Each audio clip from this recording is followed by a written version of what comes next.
ఈరోజు మనం ఇందిరా పార్క్ దగ్గర ఉన్న ధర్నా చౌక్ దగ్గర ఉన్నాం. ఈరోజు ఆటో డ్రైవర్ల కార్మికుల కోసం ఇక్కడ ధర్నా జరుగుతుంది. మనతో పాటు ఉద్యమకారులు అక్క ఉన్నారు. అక్క చెప్పండి, ఆటో డ్రైవర్ల కోసం మహా ధర్నా చేస్తున్నారు. దేని కొరకు? కవితమ్మ గారు కూడా మద్దతు ఇస్తున్నారు దీనికి. జై తెలంగాణ.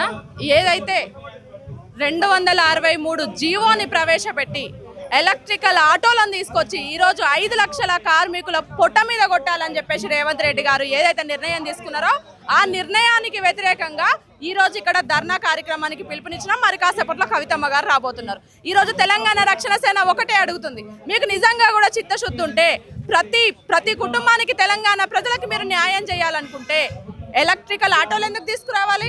ఎలక్ట్రికల్ బస్సులు తీసుకురాకపోయినరు. ఆర్టీసీని ఈరోజు ఆర్టీసీలో ఎలక్ట్రికల్ ఆటోలను తీసుకొచ్చి ఆటో కార్మికుల పొట్ట మీద కొట్టాలి. 5 లక్షల మంది ఆటో కార్మికుల పొట్ట మీద కొట్టే ప్రయత్నము, 27 లక్షల మంది వాళ్ళ కుటుంబ సభ్యుల పొట్ట మీద కొట్టే ప్రయత్నం చేస్తున్నారు కదా. మీకు నిజంగా కూడా చిత్తశుద్ధి ఉంటే ఆర్టీసీలో ఎలక్ట్రికల్ బస్సులు తీసుకురాకపోయినరు. ఈరోజు ఎన్ని బస్సులు ఉన్నాయి? ఆర్టీసీ మీరు ఉచిత బస్సు అని ఇస్తూనే ఆ ఉచిత బస్సులో మీరు బస్సులను తగ్గించి ఆడబిడ్డలు వాళ్ళు జుట్లు పట్టుకొని మేము కొట్టుకునే పరిస్థితి తీసుకొచ్చింది రేవంత్ రెడ్డి గారు కదా. మీకు చిత్తశుద్ధి ఉంటే మీరు ఆర్టీసీ బస్సులను కదా తీసుకురావాల్సింది. కమిషన్ల కోసం, కాంట్రాక్టర్ల కోసము కకృతి పడి ఈరోజు రేవంత్ రెడ్డి గారు 263 జీవోని తీసుకొచ్చారు. మేము ఆ 263 జీవోని రద్దు చేసే వరకు తెలంగాణ రక్షణ సేన పోరాటం చేస్తూనే ఉంటది. కవితమ్మ గారు తప్పకుండా కూడా కార్మికుల పక్షాన, ఆటో కార్మికుల పక్షాన నిలబడతారు. జై తెలంగాణ. ఆటో కార్మికులకి చాలా నష్టం జరుగుతుంది. ఫ్రీ బస్సుల ద్వారా, ఊబర్ వీటి ద్వారా కూడా ఎక్కువ శాలరీ అంటే ఎక్కువ ఇన్కమ్ చేయలేకపోతున్నారు వాళ్ళు. ఇప్పుడు ఈ ఆటో వస్తుంది, మరి మీ డిమాండ్ ఏంటి? ఆటోలు రద్దు చేయాలా పూర్తిగా ఈ ఎలక్ట్రిక్ ఆటోలు, లేదా దాంట్లోకి వీళ్ళని కార్మికుల్లాగా తీసుకోవాలంటారా? మేము ఏమంటున్నామంటే 263 జీవోని రద్దు చేయాలి. రద్దు చేసి మీరు ఏదైతే కార్మికులకు మీరు ఏమి ఇస్తా అన్నారు, మీ మేనిఫెస్టోలో 12,000 ఇస్తామని అన్నారు. ఆ 12,000 సంగతి ఏంది? మీరు మేనిఫెస్టోలో పెట్టి అవి ఇంప్లిమెంట్ చేయాలి కదా.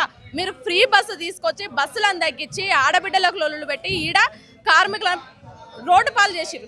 ఇక్కడ ఉన్న కార్మికులందరూ కూడా తెలంగాణలో ఉన్న నలుమూలల నుండి వచ్చిన వాళ్ళు, హైదరాబాద్లో బతుకు తెరువు కోసం వచ్చిన వాళ్ళు, ఎస్టీ, ఎస్సీ, బీసీ వాళ్ళు ఉన్నారు, మైనారిటీ వాళ్ళు ఉన్నారు, పేద బిడ్డలు ఉన్నారు.